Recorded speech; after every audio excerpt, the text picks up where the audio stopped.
Hello everyone, welcome to my channel. Keep it simple but significant. I am your host Sasi. Let's start today's discussion. अगर आपको video का PDF चाहिए तो comment section में link मिल जाएगा. आप Telegram group join कर सकते हैं. The Himalayan range is very rich in species diversity.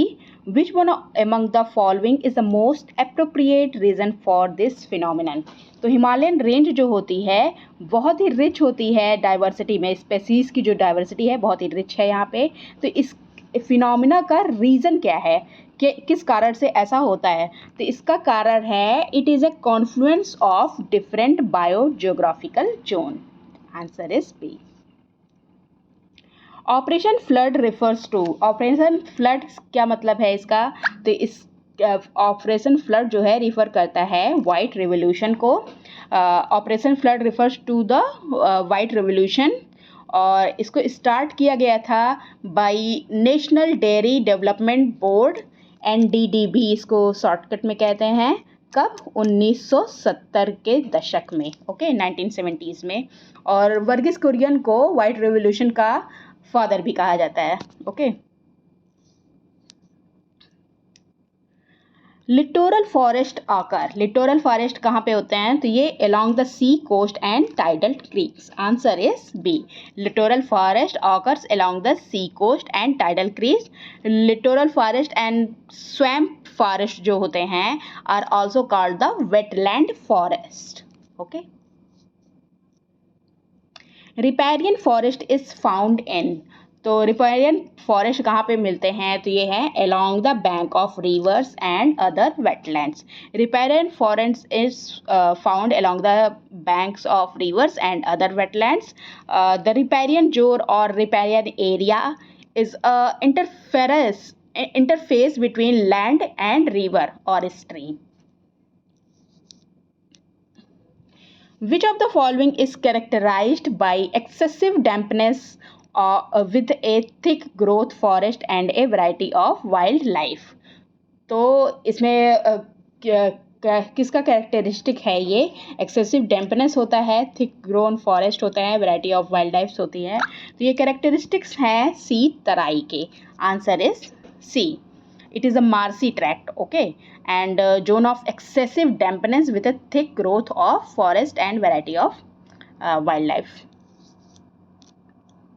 The northern part of west coast is known as. northern part of west coast को क्या कहा जाता है? तो इसको कहा जाता है कोंकण कोस्ट. ये रहा कोंकण कोस्ट. और इस यहाँ वाले पार्ट को कहा जाता है मालाबार कोस्ट. इधर वाले पार्ट को कहा जाता है कोरोमंडल कोस्ट. और नॉर्दर्न सरकार यहाँ वाले पार्ट को कहा जाता है. Okay. The two richest eco zones of India are. India के 2 richest eco zones कौन कौन से हैं? तो ये है द हिमालयाज एंड वेस्टर्न घाट. हिमालयाज और वेस्टर्न घाट जो है ये रिच बायोडाइवर्सिटी यहाँ पे सपोर्ट करती है. और several species of endemic plant animals are found in this zones. Where is the Indian National Rail Museum situated? Indian National Rail Museum situated है कहाँ पे? दिल्ली में. Answer is a. और इसको ओपन किया गया था का 1 Feb 1977 को. Okay. The Rail Museum is an amalgamation of rare steam locomotive, historical picture, railway articraft, और भी कई सारे जो रेल से संबंधित चीज़ें होती हैं वो यहाँ पे दिखाई दी गई हैं. Which of the following tagline was used as the motto of the Census of India 2011? तो 2011 का जो सेंसस है उसका ये क्या मोटो यूज़ किया गया था? तो इसका मोटो था our census our future. Census 2011 was the 15th version of the Census of India. और हम कब से इंडिया में शुरू हुआ है? 1872 से सेंसस होना शुरू हुआ है. Okay. The diamond quadrilateral project is associated with which of the following? किससे एसोसिएटेड है डायमंड क्वाड्रिलेटरल प्रोजेक्ट? तो ये एसोसिएटेड है establishment of high speed rail network. Answer is C. Okay. It was launched in the year 2014. Okay. The Mumbai Ahmedabad section will be the first high speed rail corridor. Which among the following are the left bank tributaries of Indus river. Indus river की left bank tributaries कौन सी है? तो Indus river देखिए यहाँ से Bokaro glacier से निकलती है, ऐसे आती है, इसकी दिशा ऐसे है, तो ये इधर साइड होगा लेफ्ट और इधर साइड होगा राइट। ओके, और इसमें लेफ्ट बैंक ट्रिब्यूटरीज पूछ रहा है, तो देखिए जास्कर किधर साइड है? जास्कर किस साइड है? ये रहा जास्कर, ये है, तो जास्कर है। फिर उसके बाद सुरु भी है, सुरु यहाँ है, देखिए सुरु भी है, द्रास भी है, द्रास भी इसी साइड पड़ता है। ओके, 3 गिलगित, गिलगित इस साइड है, राइट साइड, तो गिलगित नहीं होगा। 1 2 3 answer is B. Sigur plateau is located in which of the following states of India. किस स्टेट में सिचुएटेड है सिगर प्लेट? तो ये है कहाँ पे? तमिलनाडु में। ओके, और इसका कुल टोटल एरिया है 778 स्क्वायर किलोमीटर। ओके, ये इसका एरिया है। It is an important wildlife corridor and maintains a connection between Western and Eastern Ghat. Bhitarkanika mangrove is separated from the Bay of Bengal by which of the following beaches. तो Bhitarkanika mangrove जो है वो बे of Bengal से separate हो जाता है, किस बीच से? तो ये है Gahirmatha beach. Answer is C.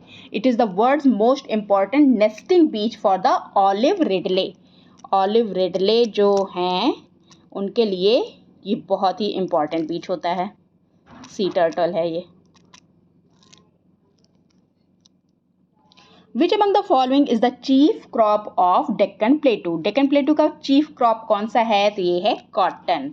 Okay, रेगुल soil जो होता है डेक्कन प्लेटू का, इसके लिए रेगुल सॉयल इंपॉर्टेंट होता है। ओके, रेगुल सॉयल, तो रेगुल सॉयल पाया जाता है डेक्कन प्लेटू में, जिसके लिए कॉटन यहाँ आपका चीफ क्रॉप बन जाता है।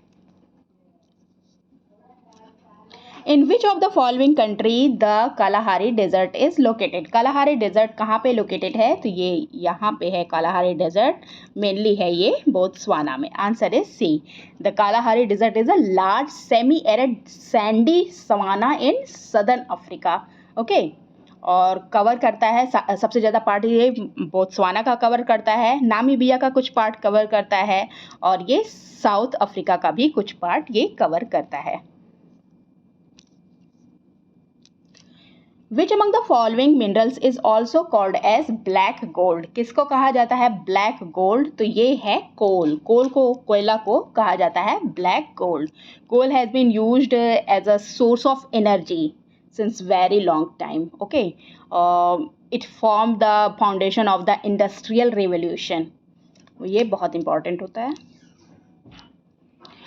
What is an important indicator about the status of women in country. तो इम्पॉर्टेंट इंडिकेटर क्या है वुमेन्स के स्टेटस को दिखाने के लिए? तो ये है sex ratio. Answer is C. Per 1000 man में जितनी इस वुमेन्स होती हैं उसको सेक्स रेशियो कहा जाता है। Okay, Which among the following stages of demographic transition is called the stage of stationary population? तो किसको कहा डेमोग्राफिक ट्रांजिशन, कौन सा स्टेज होता है जिसको कहा जाता है स्टेज ऑफ स्टेशनरी पॉपुलेशन? तो ये है stage of low birth rate and death rate. Low birth rate होगी, लो डेथ रेट होगी, तो इसको कहा जाता है stage of stationary population. Which is the highest mountain on any planet in the solar system? Solar system में कोई भी प्लानट हो तो हाइएस्ट माउंटेन कौन सा है? तो ये है Olympus Mons. Answer is B. ये हाइएस्ट माउंटेन है इन एंटायर सोलर सिस्टम, और ये लोकेटेड कहाँ है? मार्स पे लोकेटेड है। अप्रॉक्सीमेटली इसका जो एलिवेशन है ये 26 किलोमीटर का है। ओके, हमारा जो माउंट एवरेस्ट है 8850 अब मानते हैं, और देखिए 26 किलोमीटर का है। It is also the highest volcano in the solar system. Okay,